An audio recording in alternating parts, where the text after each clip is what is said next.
Next panel is Jake Hayes, Program Director, Physicians, Scientists, and Engineers for Healthy Energy. Laryssa Dyrszka, MD, Retired Pediatrician.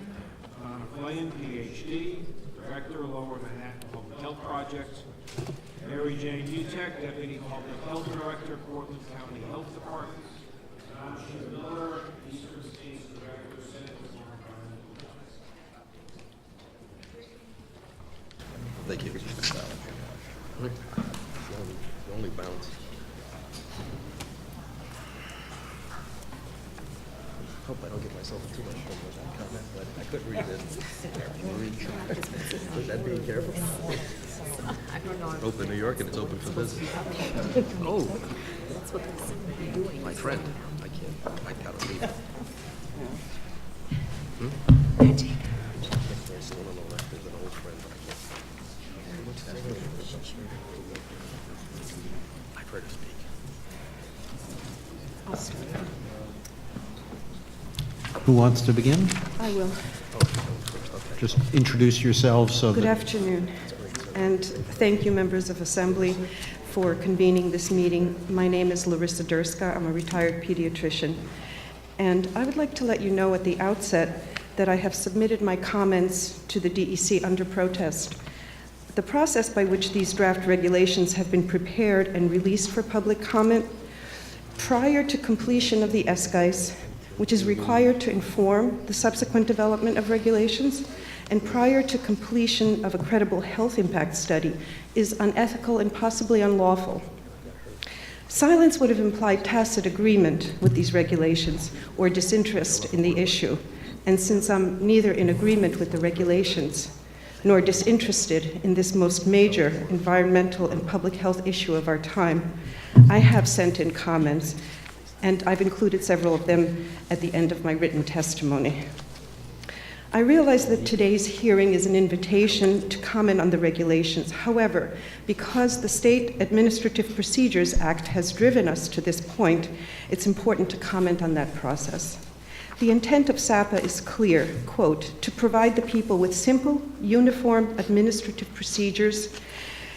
This act guarantees that the actions of administrative agencies conform with sound standards developed in this state, and it ensures that equitable practices will be provided to meet the public interest. End quote. It was not created to befuddle the public with inexact science, to give preference to a particular industry lobby, or to simply be a placeholder because time was running out. In comments on the SGIS and in letters to Governor Cuomo, the medical profession has identified significant risks to public health, the environment, and to our communities.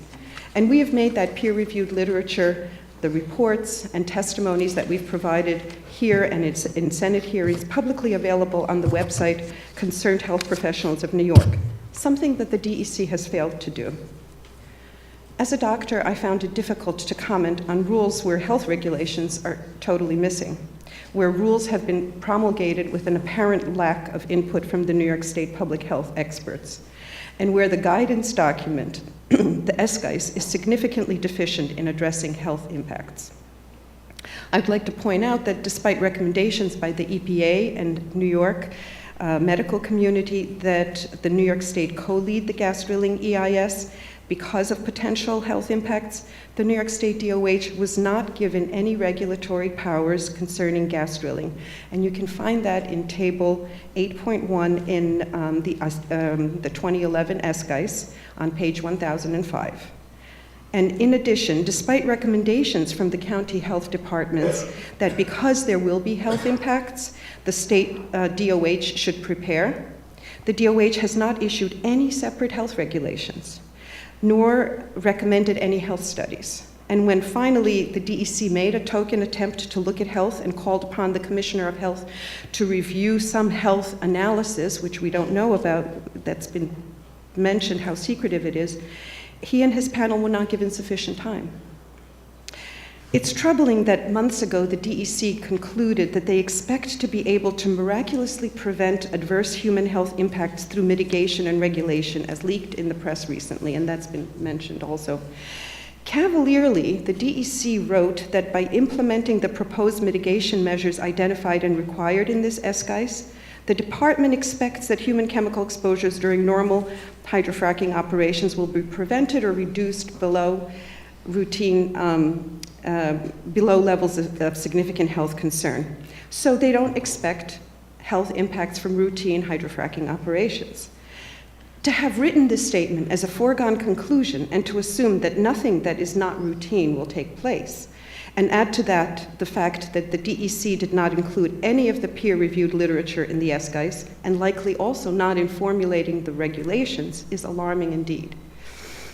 There have been 2 reports from the University of Texas and the University of Buffalo, both studies now discredited as flawed, which are used by industry in support of its claims of, quote, safety, end quote. There are also the taunts by industry pundits to prove it, when they know full well that the road to research would not be smooth, since they paved it with exemptions from public health laws and by non-disclosure agreements, and as documented in a recent EPA study, through a lack of cooperation. Despite these difficulties, there are now 30 peer-reviewed studies which present scientific evidence on the impacts which adversely affect health. In view of the fact that the DEC has issued regulations without documenting the evidence they used, I was planning to ask if you would ask them for these studies, and so, which would have been in accordance with SAPA Section 104, the section on access to studies and data, which briefly says, an agency upon request shall, within 30 days, make available for inspection and copying any scientific or statistical study, report, or analysis that they've used in their regulations.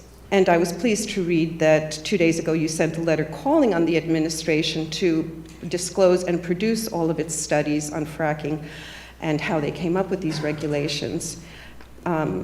I see that they didn't comply thus far, but I hope that they do comply, because our request, several organizations have asked for this through FOIL, and we've been postponed and postponed and postponed. So much of what happens going forward apparently hinges on this secret process called the health review. So what is it? Because it's certainly not a health impact assessment. The leaked 8-page DEC report cites the National Research Council's 2011 report, Improving Health in the United States, the Role of Health Impact Assessment, to justify not undertaking the health impact assessment that we had suggested. But DEC used convoluted rationale, clearly not the intent of the National Research Council paper, to argue against the value of a health impact assessment. A point that the DEC failed to mention is the value of conducting an HIA together with an EIS. The National Research Council report clarifies that environmental impact assessments have traditionally included, at most, only a cursory analysis of health effects. And then they provide a paragraph, which I'll briefly summarize, that says that as a society, we routinely make decisions and implement a variety of policies and programs without knowledge of their health implications. And they could significantly affect the health of the population. Those health consequences have economic and social costs and have multiplying and cumulative effects. And it's important to identify that in advance. All of the things that we've been asking for. The elements of the health impact assessment, which have been called for by the public, by New York State medical professionals, and by this assembly. And I would like to take this opportunity to publicly thank this assembly for including the health impact assessment in your budget and also as a freestanding bill. But these elements that we've been asking for, that we've all requested, are in neither the SGICE nor in the regulations. No form of them are. But those elements would include identification of a population and vulnerable groups that are likely to be affected, like children, elderly, minorities, low-income people, and communities. A description of data sources, not present. Alternatives to the proposal, not present. Identification of data gaps. There are many of those. they should be doing that, and these are some of the elements of a health impact assessment and would have been produced if had a health impact assessment been done. And very importantly, stakeholder engagement throughout all stages of the process, and a discussion of the main issues that the stakeholders raise and how they will be addressed or why they will not be addressed. But instead of this comprehensive, scientific, inclusive, and transparent health impact assessment, which could have been completed by now, we could have completed 2 of them in the 2 years since we've been asking for it. Your request, the public's, and the New York medical communities. The process being undertaken by this administration is unfolding in secret, without the input of the New York public and the medical community, and with the rules released before the health studies.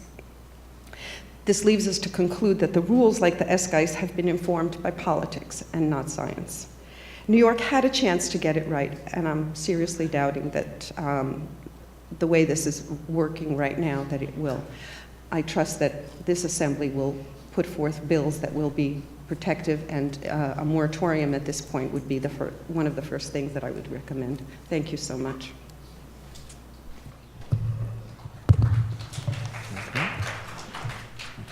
Good afternoon. Thank you for having me, and more importantly, thank you for your work on this issue. My name is Jake Hayes. I work as the program director of the Public Health Energy Nexus for Physicians, Scientists, and Engineers for Healthy Energy, also known as PSE. I'll be providing testimony on behalf of my organization today. PSE is a multidisciplinary scientific nonprofit comprised of a number of experts from various R1 research universities that have, along with our staff, more than 60 years experience addressing the nexus of energy, the environment, and public health. I'd also like to mention that our organization is currently poised to launch an evidence-based scientific educational course series comprised of lectures and PowerPoint presentations by physicians, scientists, and engineers, and also veterinarians. This is going to be online on our website. It's accessible to all healthcare professionals. Physicians can take it for approved continuing medical education credit, and it will also be available to the general public as well. That's going to be released next week, hopefully on the 14th. Today, I'd like to share the concerns we have about the legislative preparedness of New York for proposed shale gas development, and focus on one major legislative issue, compulsory integration, also known as forced pooling. I'll focus my comments on the appropriateness of the existing framework in the context of informed consent.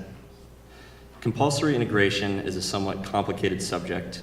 In short, it allows drillers via a DEC drilling permitting process to compel, in an eminent domain-like manner, the participation of unleased landowners in a drilling unit. Forcing participation removes any element of informed choice from residents and landowners and exposes them to the acknowledged risks of heavy industrial shale gas development without their consent. Compulsory integration has a shaky legal basis, and we believe it's not allowable for shale gas development. Here's the problem. In 2005, shale gas was apparently not envisioned by lawmakers. The law speaks of pools of gas moving freely underground along with the correlative rights of landowners to share in the natural gas that is drained from under their property by a nearby well. This protocol did not require the placement of a well on the surface of the compelled property. Importantly, it also did not require drilling under that property, since the gas, free to move, would simply go towards the first well drilled. The 2005 law did provide for the landowners compelled to participate to share in some of the profits of the well, since the gas was from under their land. Now, for shale gas extraction, as provided for in the 2008 amendments to ECL 23, it's absolutely necessary to drill extensively horizontally into the shale formation, including drilling under any compelled land in the unit. In a nutshell, New York law is silent about the driller trespassing on compelled land, and also silent about trespassing into the subsurface space under the compelled land. We believe that the 2005 compulsory amendments to ECL 23, being silent, do not allow the subsurface trespass. Thus, construction of legal shale drilling units will not be possible unless all land in the unit is held by lease. This problem can be cured in two ways. The first is that you, along with DEC, can simply be clear that unless all the land in the drilling unit is under lease, no permit can be issued for shale gas drilling. The second, you can legislatively amend the 2005 amendments to ECL 23 to clarify that the subsurface trespass required for drilling into the shale formations based on the police power of New York is allowed. So the arguments are simple. The first, the DEC might argue that compelling participation is within the mission statement for the New York DEC to not waste natural resources. However, we assert that it is not the mission of New York DEC to extract every last drop of hydrocarbons under the state of New York, but rather, if and when hydrocarbon extraction is done, to ensure that that specific process for that specific well is done as non-wastefully as possible. Second, landowners would assert that it is entirely their decision to allow drilling or not, to make free and informed decisions about participation in a risky, heavy industrial process at a particular time, that compelled participation does not, in fact, serve as an important public purpose, and that it is and should be their land use right to decide to harvest natural resources or not. Thank you. Thank you very much.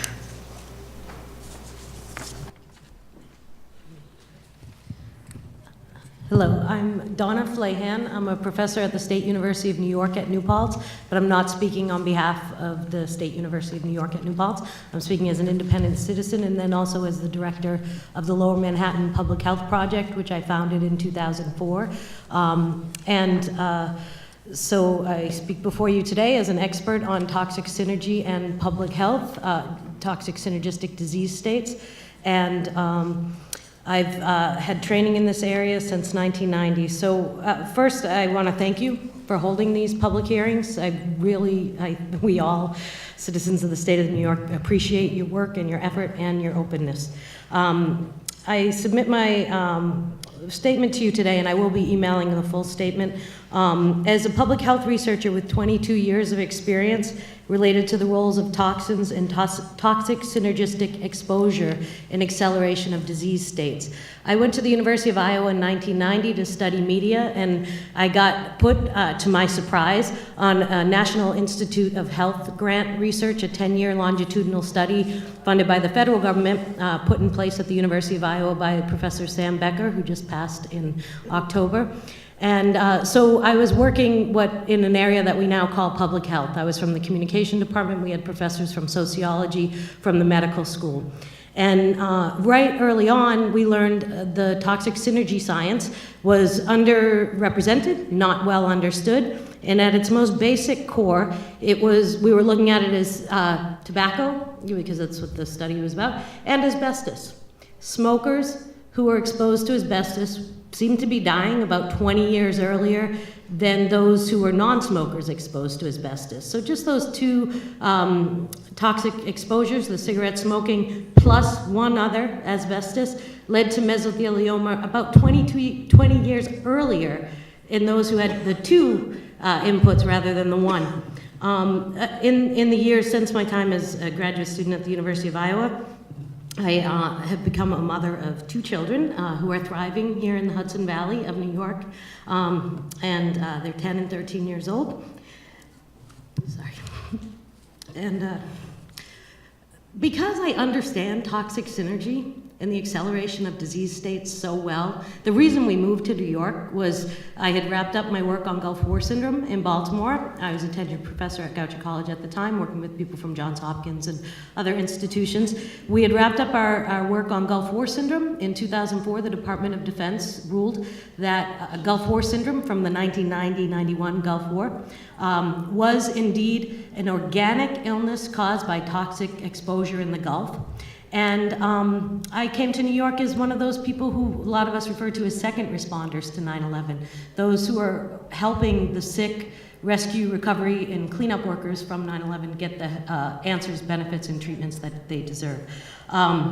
Because I learned the science of toxic synergy and acceleration of disease states, I worked with many people on that, on Gulf War syndrome, and then here in New York, worked with many people from different institutions trying to get things into place that eventually were passed. The Zadroga Health Act, working with others to we held 2 conferences. I had a very small grant, $10,000. We made a film, we held 2 conferences. At those conferences, we brought the sick, rescue, recovery, and cleanup workers, sanitation workers, firefighters, EMTs. We brought the doctors, Christine Oliver from Harvard, Dr. Stephen Levin from Sinai, Dr. Rebecca Bascom, who is at Hershey Penn State, who heads up the New York police officers study, who currently could be gagged she's one of the best experts in the world on occupational exposure and health, and that law you were referring to earlier in Pennsylvania would stop her from being able to say to her patients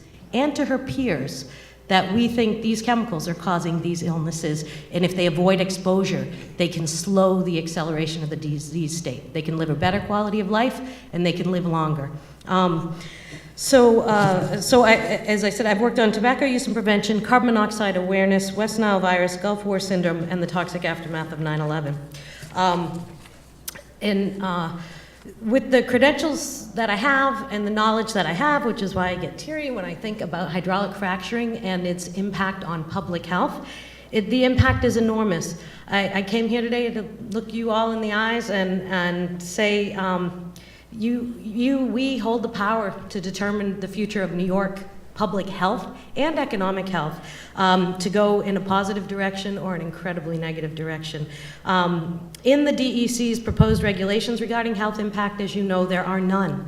There are none. They do not address the public health consequences. If you look just at 9/11, the most toxic urban public disaster on record in urban history up to that point before Fukushima, we've now at least 80,000 people sick, many dying, many already deceased of COPD, accelerated cancers, and a myriad of other illnesses. Finally, in 2010, 9 years later, the lawsuit is settled. The $732 million is finally given out to the almost 10,000 litigants, and cancer is one of the illnesses covered.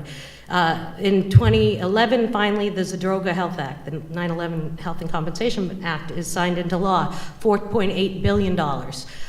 So the economic costs are very high. The health costs are, immeasurable and tragic. People lose their health, then they lose their homes and their loved ones. And to look at those numbers as far as money and those numbers as far as people, they just are tiny in comparison to what could happen, what will happen, because it's not really an if their wells are contaminated or the accidents happen in Long Island with the trucks, or, it's not a matter of if, it's a matter of when. And when the water aquifers are contaminated, there's no turning back.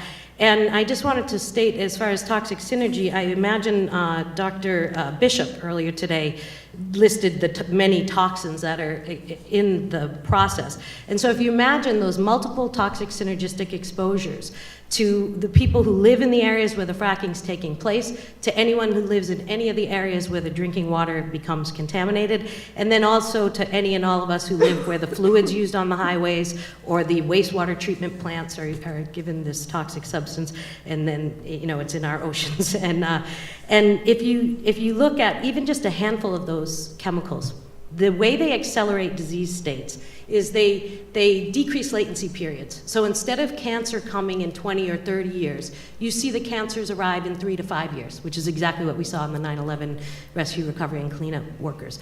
In addition to them coming much faster because of the toxic synergy and the acceleration, many and most of these toxins also accelerate tumor growth. So if you already had one, speeds it up. If you didn't, helps you get one, and then speeds it up.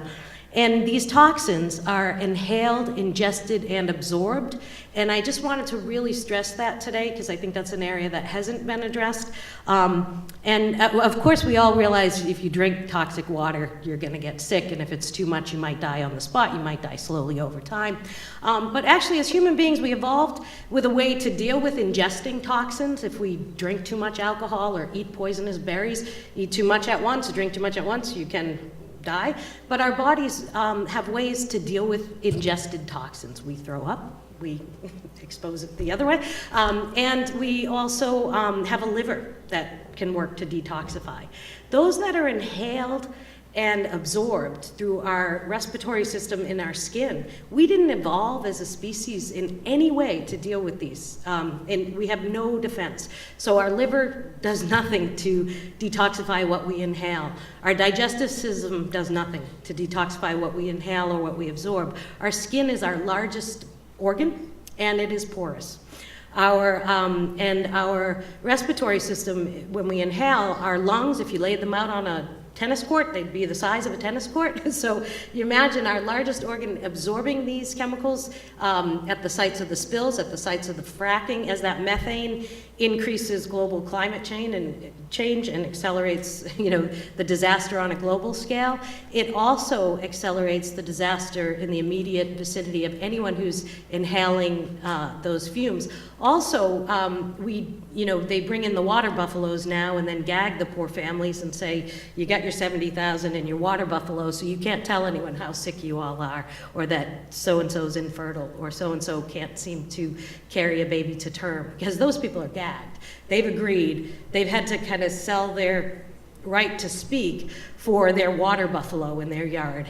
And those water buffaloes provide drinking water, but not showering. And when you think about it, and if they did, it's a massive amount of water that you'd have to be bringing in. But when you shower, most of us use warm water. You're inhaling it, because it's heated, so chemistry says you heat it up, it becomes airborne. So you're inhaling them and absorbing those toxins every single day. You contaminate the water aquifers in the entire Delaware River Basin. 17 million plus people are inhaling, ingesting, and absorbing these chemicals, even if somebody considers they're at a safe level.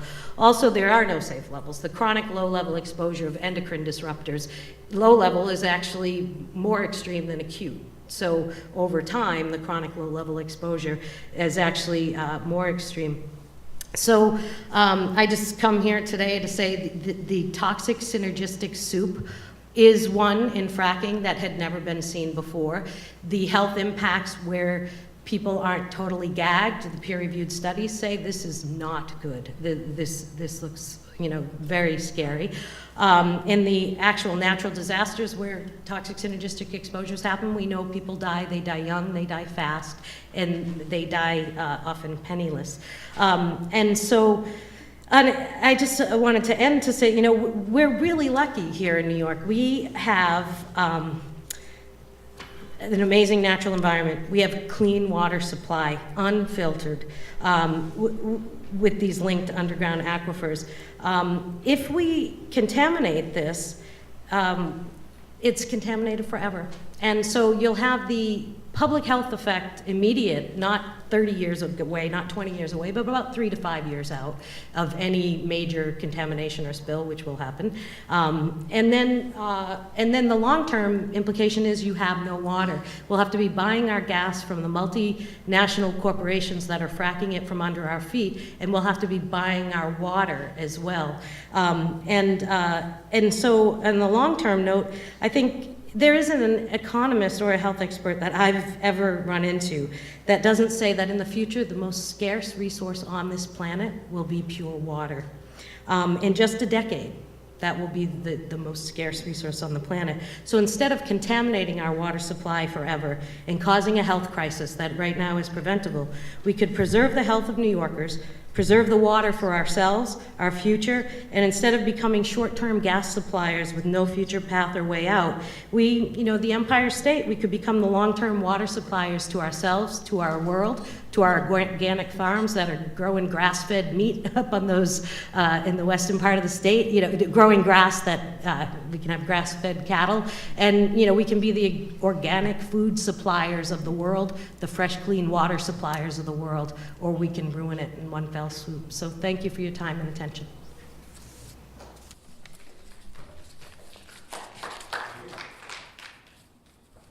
I'm going next.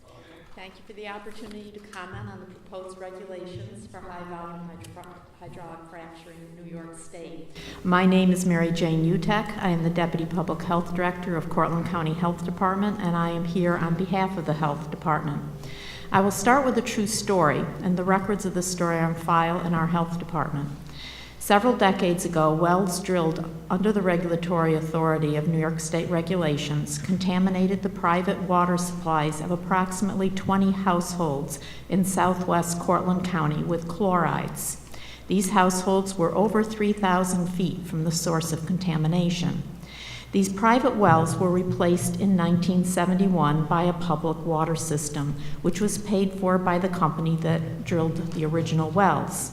The community now pays for the maintenance and upkeep. This portion of the aquifer is still contaminated today, and the public water supply has recently shown an increase in chlorides beyond established maximum contaminant levels. If this contaminant continues to increase, this community will have no water supply, either private or public. This contamination was related to the permitted discharge of brines. If this contamination had occurred in a location such as in the sole source aquifer of the city of Cortland, the only source of water for 20,000 residents would be unusable. The original discharges and pollution happened even though the best technologies of the time were used, and even though they were done in accordance with existing regulations. Likewise, many technologies being used today may cause problems in the future. It is for this reason that when dealing with a sole source aquifer, we believe more protection is required than is currently proposed. The proposed 500-foot setback from our primary aquifer is within the boundary of our sole source aquifer.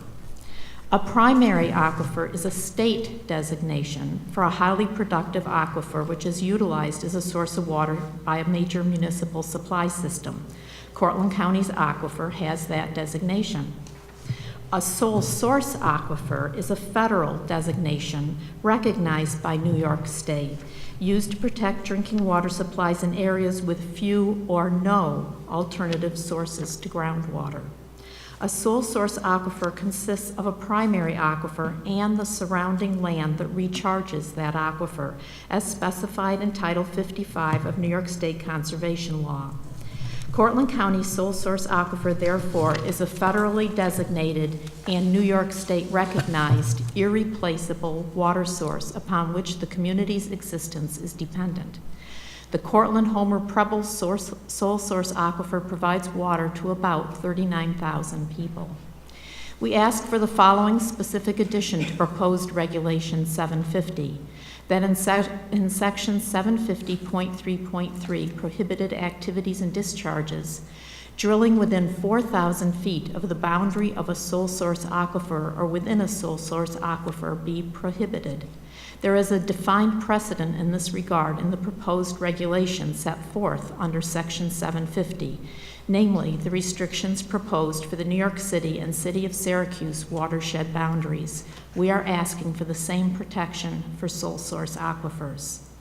There were inconsistencies and omissions found in a comparison between 560.4 and 750.3.3. These should be reconciled. We would then like to add our new requirement for the 4,000-foot setback from the watershed boundary of the sole source aquifer to both locations. Title 55 of New York State Environmental Conservation Law specifies that the watershed of an aquifer needs to be protected. Although this legislation only addressed sole source aquifers that serve more than 1 million residents, smaller communities are just as dependent upon their federally designated sole source aquifers. It would be discriminatory to differentiate the needs of Cortland County residents from that of downstate New York based solely upon population. Our community has worked hard for decades to adhere to the sole source aquifer regulations promulgated by the EPA in partnership with the New York State Department of Health and New York State DEC. Failure to recognize the designation and its purpose is contrary to the community's water protection programs. The sole source aquifers in New York State are few in number and overall land area. They are fiercely protected by the people that they service, and rightly so. These are the core resources on which these communities exist. Thank you. Thank you.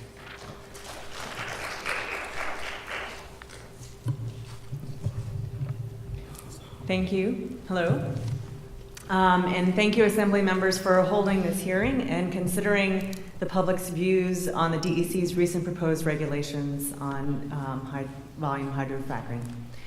I am Ansje Miller. I am the Eastern States Director for the Center for Environmental Health.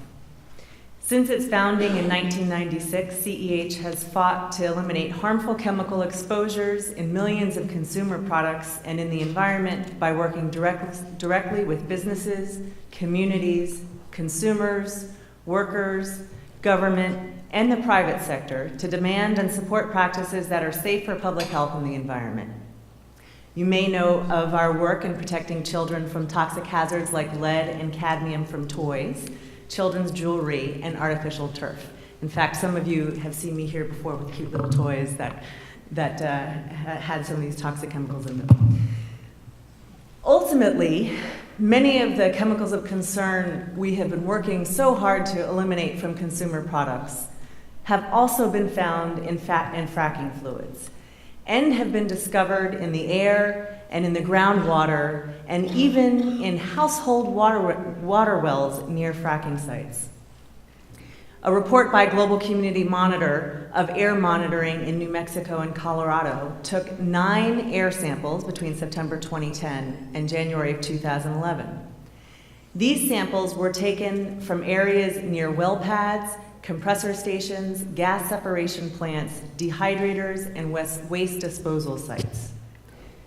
Serious cancer-causing chemicals were detected at elevated levels, including chemicals associated with the fracking process used increasingly by energy companies.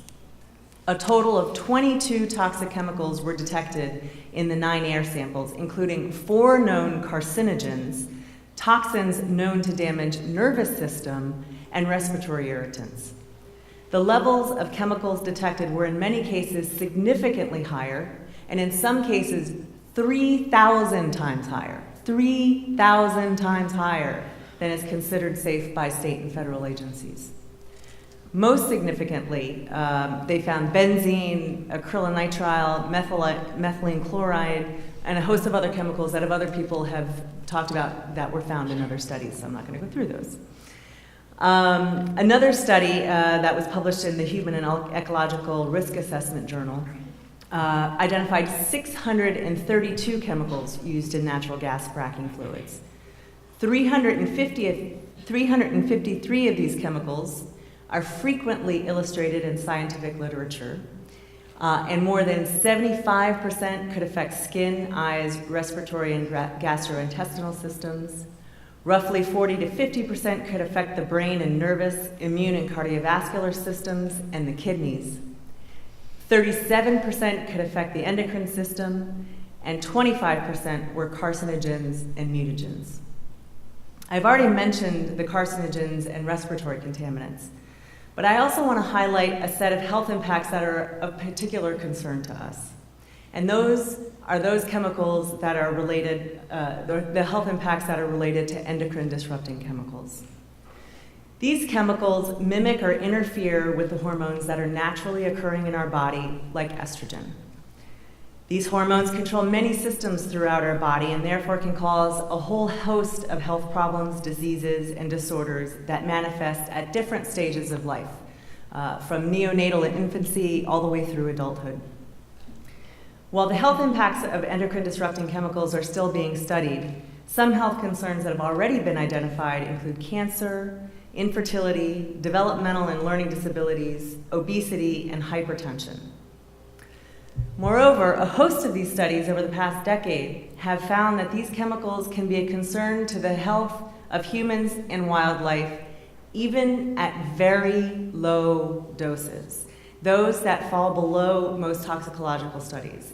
And when I mean low doses, I mean those doses, levels at the parts per million, parts per billion, parts per trillion levels. And so when many in the industry say, oh, don't worry, these chemicals are such a small percentage of the overall fracking fluids, they are off by orders of magnitude in terms of the levels of concern. It's outrageous. In fact, some of these chemicals have different health impacts at very low doses than they do at high doses. And fracking fluid contains a cocktail of these chemicals so that they can interact with each other in ways that we currently can't predict what impact they'll have on the human body. And what's really frightening is that these chemicals have epigenetic effects that could change our DNA and be passed on to our children and their children and their children for generations to come. Let me say that again, because I have been reading about these studies for the past 5 or 6 years, and it's really still hard for me to wrap my brain around the fact that chemicals that I'm exposed to today change my DNA and will make me more vulnerable to cancer, to infertility, to developmental problems in my children. And those changes in my DNA will be passed on to my children, and their children, and their children. Studies have found that that goes on for at least 20 generations.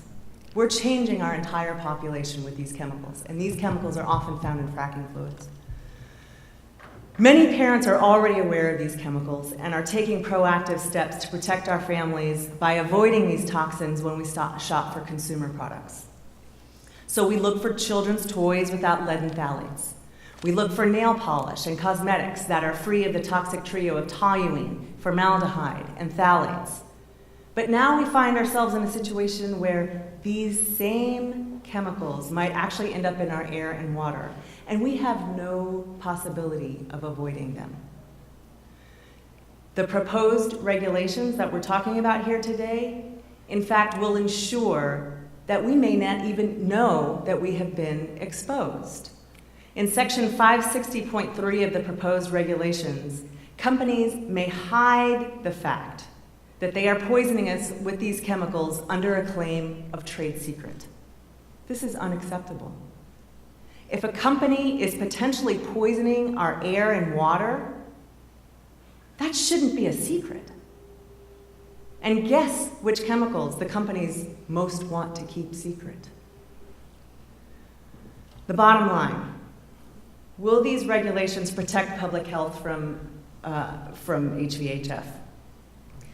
To answer that question, we would need to conduct a thorough health impacts assessment.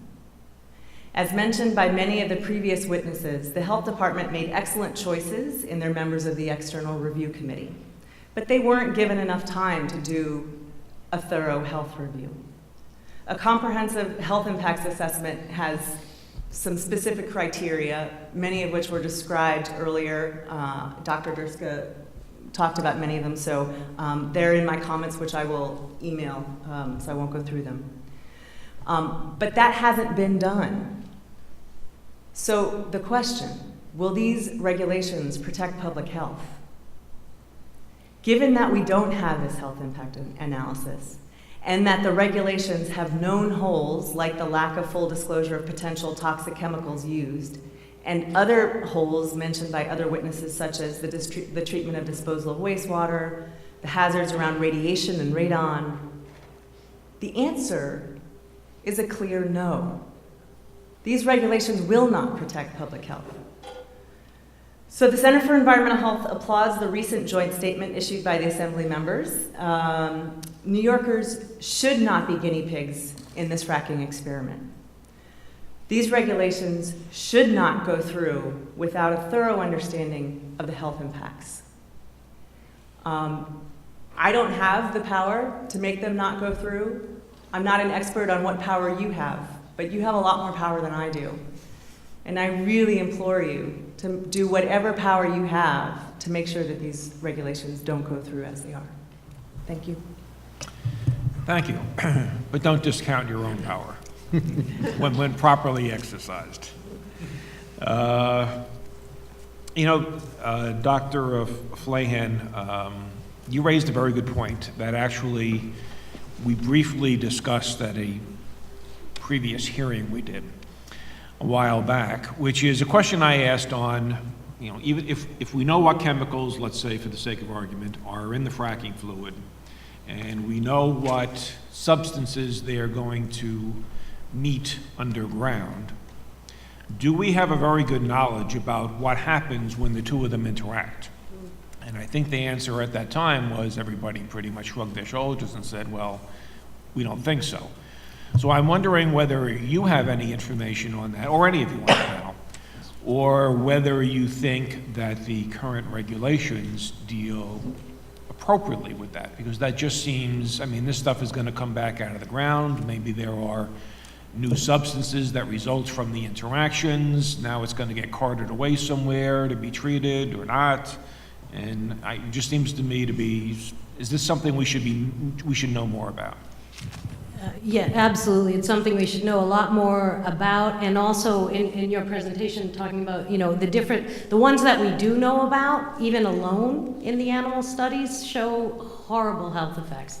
Then the ones that we know about through toxic synergy studies, where they expose to multiple toxins and see what happens, that's where we see things accelerate. Like even if it's not a carcinogen, but it's an accelerator of growth. It could be good growth, except it's a tumor, and so it accelerates bad growth. You know, so even seemingly harmless things that can accelerate growth within this new toxic soup could actually, you know, be just horrific, Frankenstein-like horrific.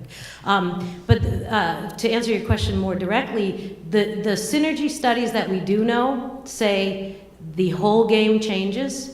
It's like exponential numbers. It's not additive, and it's not even cumulative. It's an exponential change as the synergy happens. So and usually the studies are done with like 3 or 4 toxicants. You know, they're not done with hundreds and hundreds, or even dozens. Never mind hundreds. You know, 600 different chemicals. And then they're usually the studies that do exist that are good, that show this is acceleration and synergy is very bad. They also usually are only based upon one route of entry. So just inhaled, or just absorbed, or just ingested.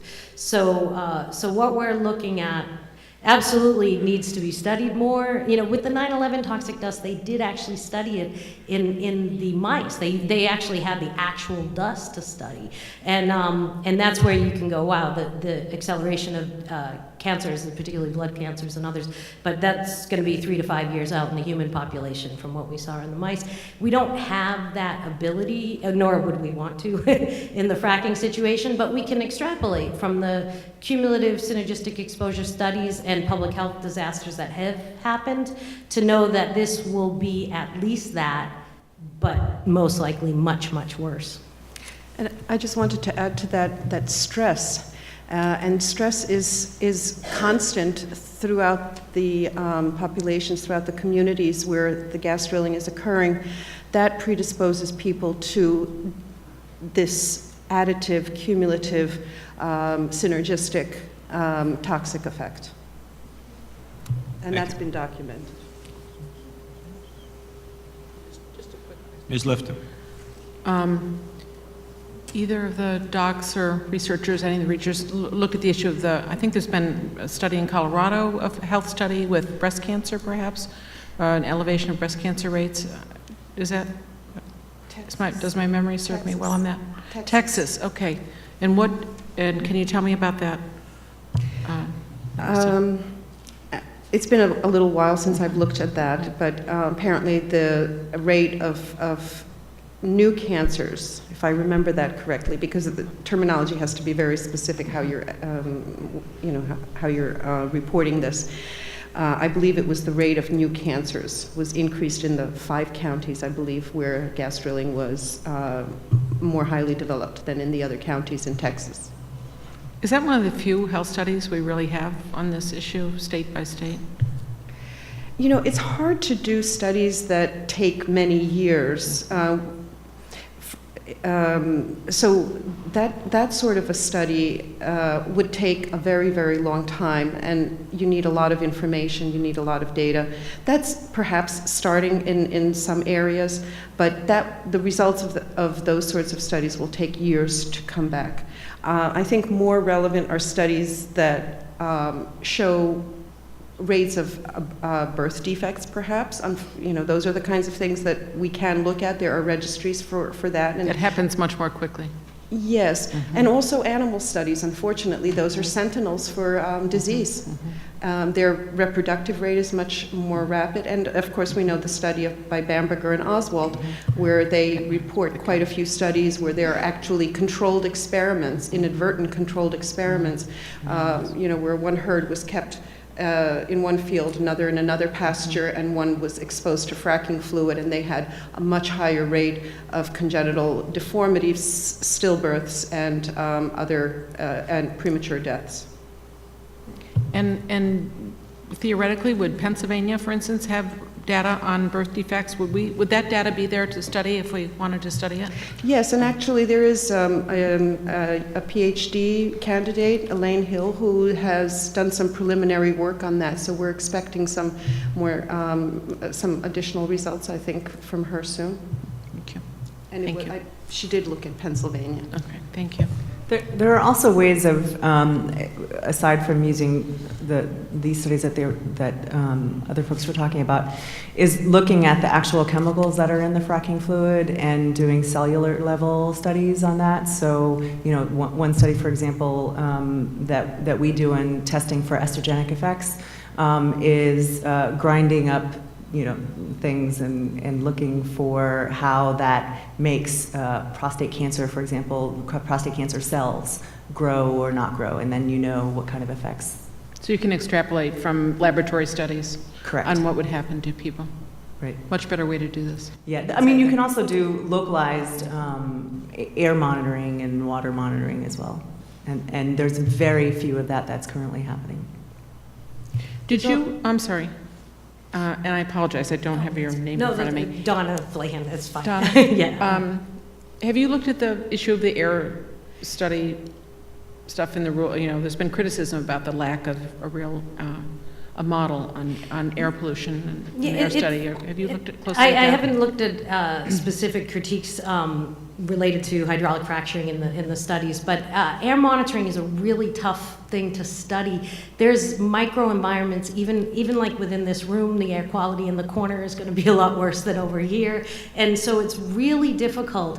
You have to do the air samples, but if you do those air samples on a clear blue sky day versus a hot humid day, you're going to get so they're very difficult studies to conduct. They're very expensive studies to conduct. There is a researcher out of the University of California, Davis, who does he works for the U.S. Geological Survey. He does great air monitoring studies. He's actually, him and his team came to Lower Manhattan back in 2001 and set up the outdoor air monitoring because nobody else was doing it. So they just came in and said, let's monitor the air for the plume, the gases, and then let's monitor the particulate matter, the fine and coarse particulate matter. But they're very difficult to do as far as what happens then in like court situations or peer-reviewed study situations is, well, at what time of day, what was the air quality elsewise, things like that. And even if you look at something like radon in our houses, when you're having a radon test, they say don't crack your window. Why? Because radon's a gas, and if you crack your window, it goes out, and it looks like the house is fine when it's not fine, with the windows closed. And so even something as simple and unidimensional as radon, it's very difficult to have a stable, because the definition of a gas, it fills the volume fills the container if it's contained, and so whether it's contained or not is a huge question. But the other side of a difficulty in studying these is all the money goes to industry. All the industry money, none of it goes to studies. It goes to paying lobbyists to come before you guys and to basically manufacture doubt in the public mind and also in the scientific mind. So what we saw with tobacco is exactly what we're seeing with hydraulic fracturing, which is you have an army of paid lobbyists who are paid to manufacture doubt, and then you have a bunch of independent scientists who are, retired physicians or a professor with 2 kids and, worried about the ticket on my car outside, things like so. So there's There's not enough money behind that type of research to have it done well, because it's very expensive and very hard to do. And then also, it's just those of us who are truly independent scientists who don't sell out to industry, you know, we have limited resources ourselves, so. And doctors have not been involved in this issue for very long. There was a study, a paper by Dr. Bernstein and Jill Kresge from University of Pittsburgh, and they wrote that on all of the commissions, all of the panels, all of the Department of Interior, DOE, federal panels, EPA panels, that had to do with this gas drilling issue, there were never any medical doctors or public health professionals on those teams. And so those questions weren't asked, but now we're asking them. And we believe that those answers are available. Thank you. Thank you all very much. Appreciate you being here. Thank you.